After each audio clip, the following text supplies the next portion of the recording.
Hello everyone, welcome back to my channel. आज मैं लेकर आई हूँ आप लोगों के लिए होली स्पेशल बहुत ही स्वादिष्ट, बहुत ही खस्ता, बहुत ही क्रिस्पी डबल लेयर वाली काजू नमक पारे, जिसे आप एक बार बनाएंगे तो इसे खाते ही रह जाएंगे। ये बिल्कुल अलग तरीके से आज बनाएंगे। ये अंदर से स्टफिंग रहेगा और ये बहुत ही लाजवाब, बहुत ही स्वादिष्ट बनता है। अंदर से आपकी एक अलग सी लाइनिंग दिखेगी और बहुत ही अच्छे स्टफिंग वाली आपकी ये नमक पारे बनकर तैयार होगी। तो चलिए इस मज़ेदार से नमक पारे को बनाना शुरू करते हैं। तो सबसे पहले हमने यहाँ पे लिया है मैदा। हमने यहाँ पे 2 कप मैदा लिया है। आप मैदे की जगह आटे का भी इस्तेमाल कर सकते हैं। तो 2 कप मैदे के बाद हमने यहाँ पे लिया 2 चम्मच सूजी। साथ ही हमने लिया यहाँ पे स्वाद अनुसार नमक। आधी छोटी चम्मच हमने लिया है कलौंजी। 1 चम्मच हमने लिया है अजवाइन। अजवाइन को अपने हाथों में क्रश करके डालने से इसका फ्लेवर आपके आटे में अच्छे से आता है। साथ ही हमने 1 पिंच यहाँ पे मीठा पाउडर लिया है।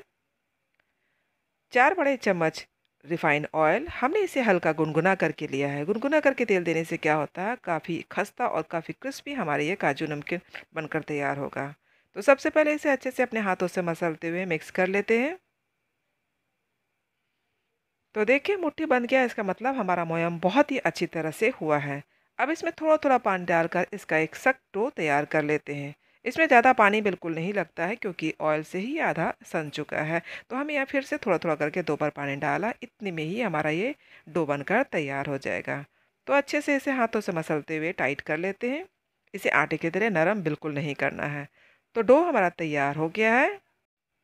हमें इस मैदे के डो को एक अलग बर्तन में निकाल कर इसे ढक कर रख देते हैं, क्योंकि हमें इस बर्तन में एक दूसरा डो भी तैयार करना है। तो यहाँ पे हमने 1 कप बेसन लिया है। दूसरी लेयर हमें यहाँ पे बेसन की करनी है। तो यहाँ पे भी हमने थोड़ी सी नमक डाला। 1 पिंच हमने मीठा पाउडर डाला। आधी चम्मच हमने अजवाइन डाला, फिर से क्रश करके डालते हैं। और साथ ही यहाँ पे डाला हमने भुना हुआ जीरा पाउडर आधी चम्मच थोड़ी सी मिर्ची का पाउडर डाला है और थोड़ी सी हल्दी का पाउडर। और साथ ही हमने यहाँ पे दिया है थोड़ी सी काली मिर्च का पाउडर। 2 बड़े चम्मच हमने यहाँ पे रिफाइंड ऑयल डाला और इन सब को अच्छी तरह से मिक्स कर लेते हैं। तो लीजिए हमने इसे अच्छे से मिक्स कर लिया है। ये काफ़ी अच्छी तरह से मिक्स हो गया और इसका मोयम भी काफ़ी अच्छी तरह से हो गया है। बस इसे ज़्यादा इसे मिक्स नहीं करना है। अब इसमें भी थोड़ा थोड़ा पानी डालकर इसका भी सख्त डो तैयार कर लेते हैं। तो ये बहुत जल्दी अच्छे से मिक्स हो जाता है, इसमें ज़्यादा पानी बिल्कुल नहीं लगता है। तो लीजिए तैयार हो गया है हमारा ये बेसन का डो भी तैयार हो गया है। तो हमें इसकी बीच की लेयरिंग इस बेसन वाले डो से करनी है। तो अभी हमें क्या करना है, 10 मिनट के लिए इसे भी ढक कर रख देते हैं। तो 10 मिनट हो गए, सारा हमारा डो फूल कर अच्छे से रेस्ट कर लिया है। इसे ज़्यादा रेस्ट करने की ज़रूरत नहीं है। तो हमें मैदे वाले को क्या करना है, इसे अच्छे से मसल लेते हैं और मैदे के डो का क्या करना है, हमें दो दो पीस हमें इसमें बनाना है, 2 टुकड़ा कर लेना है। इसमें हमें 2 लोई तैयार करनी है, बड़ी बड़ी।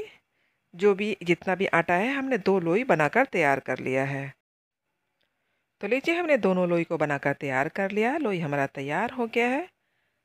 अब हमें क्या करना है, एक लोई को उठाते हैं और इसकी एक मोटी रोटी बेलते हैं। हमें इस मैदे का क्या करना है, एक मोटी रोटी बेलना है। अभी इसे पतला बिल्कुल नहीं करना है। बस एक रोटी की साइज़ का मोटा रोटी बेल कर तैयार कर लेते हैं और इसे उठाकर एक प्लेट में रख देते हैं। और दूसरा लोई जो है मैदे का, उसे भी बेल कर तैयार कर लेते हैं। क्योंकि हमें ये नमकीन बनाने के लिए 3 लेयर चाहिए, 3 रोटी बनाना है। तो 2 मैदे की रोटी हो गई है। अब बेसन वाले जो बचे हैं उसे भी बेल कर तैयार कर लेते हैं। तो लीजिए बेसन वाली रोटी भी बेलकर तैयार हो गई है और इसे भी उठाकर एक प्लेट में रख देते हैं साइड में। अब हमें क्या करना है, मैदे की एक लेयर को लेना है और उसके ऊपर बेसन वाले लेयर को बिठाना है। और कोई फटता है तो कोई बात नहीं, उसे अच्छे से चिपका दीजिए और साथ में फिर से उस मैदे का एक लेयर लेकर ऊपर अच्छी तरह से दबा देते हैं और बेलन से बेलकर इसे एक बड़ी रोटी बेलकर तैयार कर लेते हैं। इसे ना ही पतला करना है, ना ही ज़्यादा मोटा रखना है, मीडियम बेलकर हमें तैयार करना है। तो देखिए मैंने इसकी थिकनेस दिखा रही हूँ, ना ही ज़्यादा मोटा है, ना ही ज़्यादा पतला। तो बड़ी सी रोटी बेलकर तैयार हो गई। अब इसे कट करना है। कट करने के लिए हमने यहाँ पे एक बॉटल का ढक्कन लिया। आपके पास जो भी हो, बॉटल का ढक्कन हो या कटर हो, जिससे भी हो, आप इसे काजू का शेप कट करके तैयार कर लेते हैं। तो देखिए इसके अंदर एक कैसी लाइनिंग दिख रही है और ये बहुत ही खूबसूरत दिखता है और खाने में भी काफ़ी स्वादिष्ट होता है। तो सारे नमकीन को हमें इसी तरह कट करके तैयार कर लेते हैं। तो फ्रेंड्स, अगर आपको हमारी रेसिपी पसंद आ रही होगी तो प्लीज़ इस रेसिपी को लाइक करना और हमारे चैनल को सब्सक्राइब करना ना भूलना। तो लीजिए सारे नमकीन को हमने कट कर लिया और ये जो बचा है इसे भी हमने चाकू से नमकीन की तरह कट कर लिया। इसे मोड़कर फिर से बनाने की ज़रूरत नहीं है, बस इसे अलग से ही कट कर लीजिए, ये ऐसे ही कुरकुरे की तरह काफ़ी क्रिस्पी बन जाता है। तो सारा नमकीन को हमने कट कर लिया है, अब चलिए इसे फ्राई कर लेते हैं। तेल गर्म हुआ है कि नहीं चेक कर लेते हैं एक छोटा-सा टुकड़ा डाल के, तो देखिए हल्की-हल्की बुलबुला आ रही है ना, बस समझिए ऐसे ही गर्म हमें तेल चाहिए। मीडियम फ्लेम पे हमें हल्का तेल गर्म ही चाहिए, क्योंकि ज़्यादा गर्म कर देंगे तो ऊपरी परत जल जाएगी और नमकीन हमारा अंदर से कच्चा रह जाएगा। सारे नमकीन को डालते हैं और इसे अच्छे से लाइट गोल्डन होने तक, इसे क्रिस्पी होने तक तल लेते हैं। इसे थोड़ी देर छोड़ देते हैं यूं ही, क्योंकि ये खुद ब खुद फूल कर ऊपर आ जाता है। तो देखिए सारे नमकीन कैसे ऊपर तैरने लगे हैं।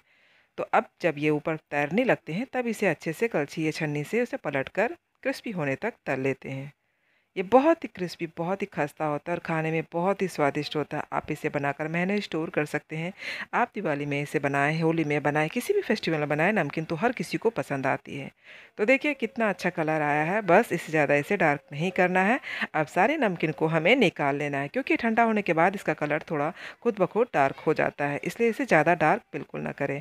तो सारे नमकीन को हमने छानते हुए निकाल लिया। अब इसे निकाल लेते हैं और बाकी बचे को भी हमें इसी तरह तल कर निकाल लेते हैं। तो सुना आपने आवाज़ कितनी क्रिस्पी और कितनी खस्ता बनी है। तो बाकी बचे नमकीन को भी हमने इसी तरह अच्छे से क्रिस्पी होने तक तल लिया है। तो लीजिए सारे नमक वाले हमारा बनकर तैयार हो गया है। तो फ्रेंड्स आप भी इसे बनाएं और खाएं, बताएं आपको हमारी ये रेसिपी कैसी लगी। तो लीजिए फ्रेंड्स तैयार हो गई हमारी काजू नमकीन, बहुत ही अलग अंदाज में बनी है और ये काफ़ी क्रिस्पी, काफ़ी स्वादिष्ट लगती है। आप जिसे भी खिलाएंगे आपकी ये तारीफ़ करते नहीं थकेंगे। तो मैं इसे एक तोड़ कर दिखाती हूँ, देखिए अंदर से कितना अच्छा स्टफिंग दिख रहा है। ये बहुत ही क्रिस्पी, बहुत ही स्वादिष्ट होता है। और ऊपर से स्प्रिंकल कर देते हैं थोड़ा सा चाट मसाला। वैसे तो ये नमकीन काफ़ी चटपटी है, इसमें किसी चीज़ की ज़रूरत नहीं है, पर थोड़ा चाट मसाला छिट देंगे तो ये और भी स्वादिष्ट और भी चटपटी लगती है। तो फ्रेंड्स अगर आपको हमारी रेसिपी पसंद आई होगी तो प्लीज़ इसे लाइक करना और इसे ज़्यादा से ज़्यादा शेयर करना और हमारे चैनल को सब्सक्राइब करना ना भूलना। तो फिर से मिलते हैं कि नई रेसिपी के साथ, तब तक के लिए बाय बाय, टेक केयर।